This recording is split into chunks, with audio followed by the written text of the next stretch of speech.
সেই সময় হাসান সাব্বাহর নেতৃত্বে ইসমাইলি হাসাসিদের আত্মপ্রকাশ ছিল ইসলামী সাম্রাজ্যের জন্য সবচেয়ে ভয়ঙ্কর ও বিপজ্জনক বিষয়।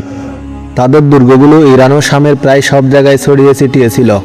বড় বড় আলেম ও আমিরদেরকে এবং যাদেরকে তারা নিজেদের মতাদর্শ প্রচারের পথে বাধা মনে করত, এদের সকলকে গুপ্ত হত্যার মাধ্যমে হত্যা করতে লাগলো।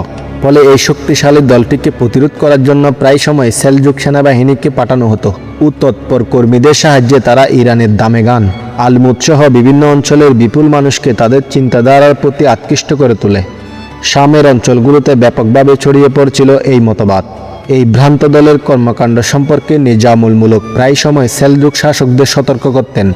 নিজামুল মুলক বিশ্বাস করতেন শত্রুকে প্রতিহত করার জন্য কেবল সশস্ত্র আক্রমণই যথেষ্ট না, বরং সশস্ত্র যুদ্ধের পাশাপাশি রাষ্ট্রের পক্ষ থেকে একটা চিন্তার যুদ্ধও চালিয়ে যেতে হয়।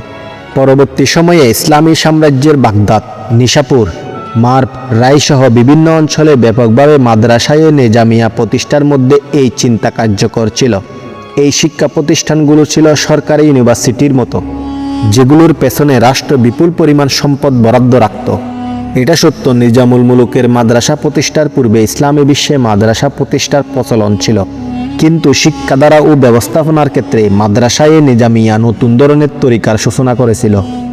মাদ্রাসা নিজামিয়াতে ছাত্রদের জন্য নির্ধারিত ভাতা ও থাকার ব্যবস্থা ছিল।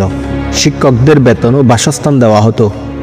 এই শিক্ষা প্রতিষ্ঠানগুলোতে রাত ও দিনের সবসময় জ্ঞান চর্চার সুযোগ ছিল। ছাত্র শিক্ষক সকলে নিশ্চিন্ত মনে একাগ্র হয়ে জ্ঞান চর্চা করতে পারতেন। নিজামুল মুলুকের সৌভাগ্য, অনেক বড় বড় আলেম ও ফকিহগণ তার সমসাময়িক ছিলেন। এদের মধ্যে একজন হলেন ইমামুল হারামাইন আবুল মায়ালি আল জুআইনি।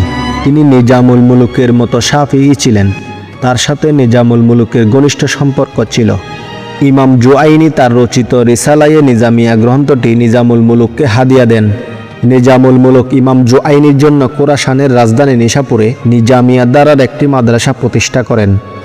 তার সমসাময়িকদের মধ্যে অন্যতম আরেকজন হলেন ইমাম আবু হামেদ আল গাঞ্জালি। তিনি নিজামুল মুলুকের জন্মসহ তুষে জন্মগ্রহণ করেন। নিজামুল মুলুক ইমাম গাজালিকে বাগদাদের মাদ্রাসা নিজামিয়ায় যোগদানের আমন্ত্রণ জানান।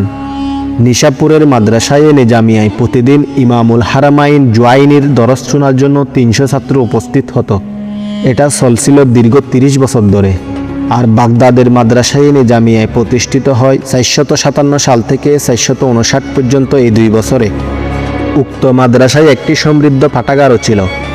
এর বাইরে শিক্ষক, সহকারী শিক্ষক, পাঠাগারের দায়িত্বশীল, পাহারাদার ও কর্মচারীদের উল্লেখযোগ্য একটা অংশ এই মাদ্রাসায় নিযুক্ত ছিল।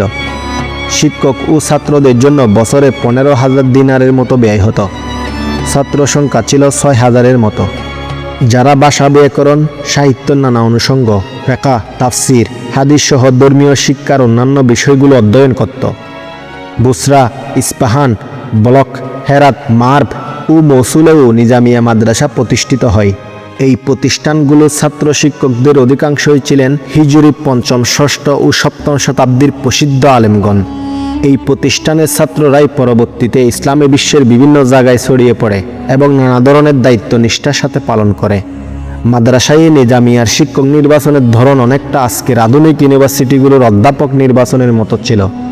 মন্ত্রী নিজামুল মুলুক আত-তুসি নিজেই শিক্ষকদের যোগ্যতা যাচাই করতেন। সময় পরিস্থিতি বিবেচনা করে তিনি বিভিন্ন বিষয়ে বিতর্কের আয়োজন করতেন। বেশ কিছু প্রশ্ন তৈরি করে শিক্ষকতা প্রত্যাশীদের জন্য সেগুলো জিজ্ঞেস করতেন। যাকে শিক্ষকতার যোগ্য বলে বিবেচনা করতেন তাকে তার উপযুক্ত পদে নিযুক্ত করতেন। জ্ঞান, অভিজ্ঞতা ও দক্ষতা অনুযায়ী তাদেরকে বিভিন্ন শহরে প্রেরণ করতেন। খোরাসান, ইরান, ইরাক সহ সমগ্র রাজ্যে নিজামুল মুলুক যে সকল মাদ্রাসা প্রতিষ্ঠা করেছিলেন সেগুলো কেবল ধর্মীয় শিক্ষার কেন্দ্র ছিল না, এর পাশাপাশি তিনি মাদ্রাসাগুলোই বিজ্ঞান চর্চার সুযোগও রেখেছিলেন। শিক্ষা প্রতিষ্ঠানে তিনি নিয়ে আসেন তৎকালীন বিজ্ঞানের ফলিত শাখার স্বনামধন্য বিজ্ঞানীদের। তিনি বিখ্যাত জ্যোতির্বিদ ও বহু প্রতিভার অধিকারী ওমর খৈয়ুমকে একটি মহাকাশ পর্যবেক্ষণ কেন্দ্র নির্মাণ করে দেন। তার এই কেন্দ্রটি সমকালীন বিশ্বের সর্বাধুনিক কেন্দ্রগুলোর একটি। এখানে বসেই ওমর খৈয়ুম প্রায় নির্ভুলভাবে তার সৌর ক্যালেন্ডারটি তৈরি করেছিলেন, যেটি সেলজুকি বা জালালউদ্দিন পঞ্জি নামে পরিচিত। আজ থেকে প্রায় 1000 বছর আগে 472 হিজরি মোতাবেক 1079 খ্রিস্টাব্দে ক্যালেন্ডারটি তৈরি হয়। তার প্রতিষ্ঠিত নিজামিয়া মাদ্রাসাগুলো ছিল ইসলামী বিশ্বের শীর্ষ শিক্ষা প্রতিষ্ঠান। এগুলো কেবল ধর্মতত্ত্ব নয়, ইসলামী বিজ্ঞান, দর্শন, রাষ্ট্রকৌশল ও তাসাউফ শিক্ষা দিত। ইমাম গাজ্জালি এই ব্যবস্থার একজন স্নাতক ও বাগদাদের নিজামিয়া মাদ্রাসার সেলিব্রিটি অধ্যাপক ছিলেন। এই ব্যবস্থা এমন এক প্রজন্ম তৈরি করেছে যারা আইনি দক্ষতা, আধ্যাত্মিক শৃঙ্খলা এবং মুসলিম রাষ্ট্রের প্রতি আনুগত্যের সমন্বয় করেছে। সালাউদ্দিন আইয়ুবী পরোক্ষভাবে এই বুদ্ধিভিত্তিক ঐতিহ্যের সুবিধাভোগী ছিলেন। তিনি এবং তার সামরিক ও প্রশাসনিক অভিজাতরা নিজামীয় দৃষ্টিভঙ্গি, ইসলামী ঐক্য, আধ্যাত্মিক পরিশীলন এবং উম্মাহ সেবা দ্বারা গঠিত হয়েছিলেন।